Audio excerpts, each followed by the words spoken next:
Right, so these are the solutions to activity 3, and it's very similar to activity 2, but there's one key part. So the counters, number of counters are the same. The key thing is that I do not replace them each time. So for the first pick, for blue, I'm going to have 6 out of 10. But then there's going to be one less blue counter for the next pick, and there's also going to be one less counter in total because I do not replace it. So for the next pick, the number of blue counters is one less.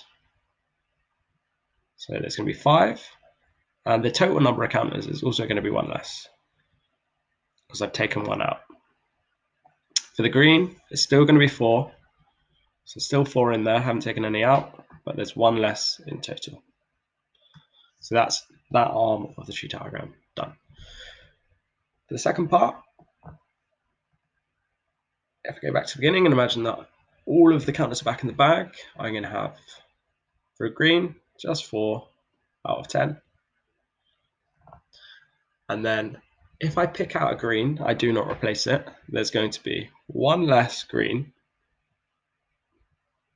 so 3, and then one less in total. The blues, there's still going to be 6 because I haven't taken any of those out, but there is one less in total. So these are all the probabilities for the tree diagram. Again, what I can check is, do these two add together to equal 1? Yes. Do these add together to equal 1? Yes. Do these add together to equal 1? Yes. Okay, so we come to look at the questions, which reminds us that and is multiplier and 4 is plus. If we want a blue and then a green counter, we're going to have blue and then green, so 6 out of 10, and then 4 out of 9, so 6 over 10 multiplied by 4 over 9. So 6 times 4 is 24, 9 times 10 is 90. Again, I could simplify, but for now I'm just going to leave it. What's probably is I can pick a blue counter and then a blue counter, so that'd be blue, 6 out of 10, and then blue, 5 out of 9. So 6 over 10 times 5 over 9. So 6 times 5 is 30. 10 times 9 is 90. Just going to leave that as it is. What's the probability that I pick at least one blue counter? So similar scenarios before, I could have blue and then blue. That's for up here. That's blue and then blue. I could have blue and then green. I could have green and then blue. I could just have green and then green. So the ones that have at least one blue counter would be this one, and this one. And I've already worked out blue, green. I've already worked out blue, blue.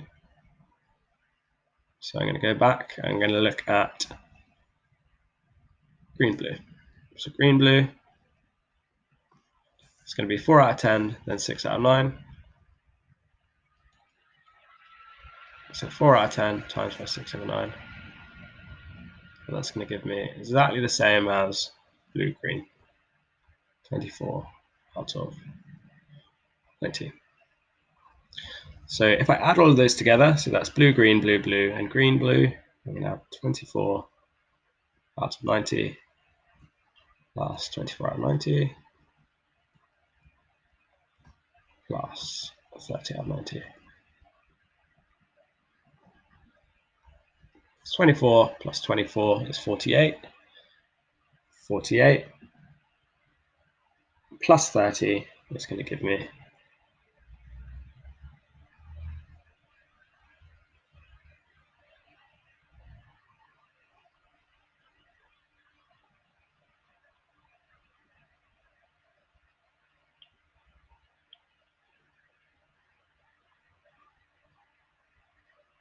78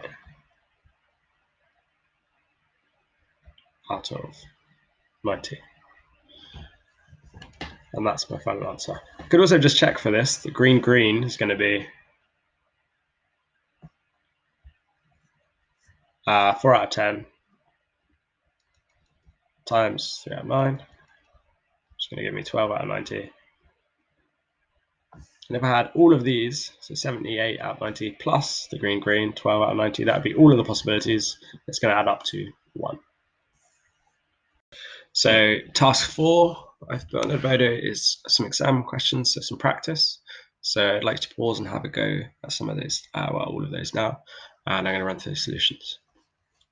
So we've got a slightly different setup here because we're not working with fractions, but working with decimals, but the same principles apply. So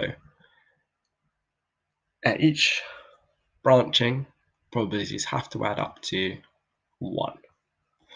So here we've got 0.7, so it's 0.7 to pass. This is for Jim, and it's going to be 0.3 him to fail. And then each one of these is also going to add up to 1, so we can fill those in. So 0.6 plus 0.4 equals 1. It's the same here. That's the tree diagram completed. It then says what's the probability that both Jim and Sue will pass. So that is an and. So and, we're going to multiply. And we're going up this way. So Jim passes 0.7 and then Sue passes 0.6. So we're going to end up with 0.7 times 0.6, which is going to give us 0.42. So B is 0.42. Question C says, work out probability that only one of them will pass the driving test. So for one of them to pass the driving test, we've either got pass, fail. So that's pass, fail. So that would be Jim passes, Sue fails. Or we could have fail, pass. So Jim fails, and then Sue passes.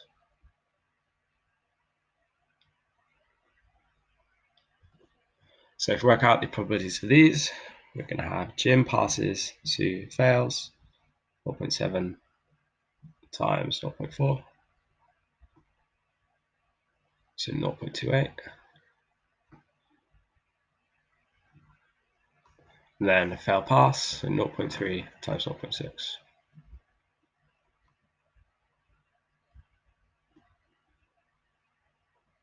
Which is going to give us 0.18.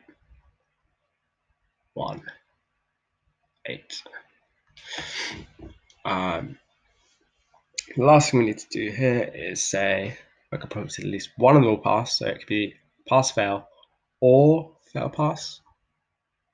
So for or, we're going to add. So we're going to have to add 0.28 plus 0.18, which is going to give us 0.46. So for our second question here, we've got 0.46.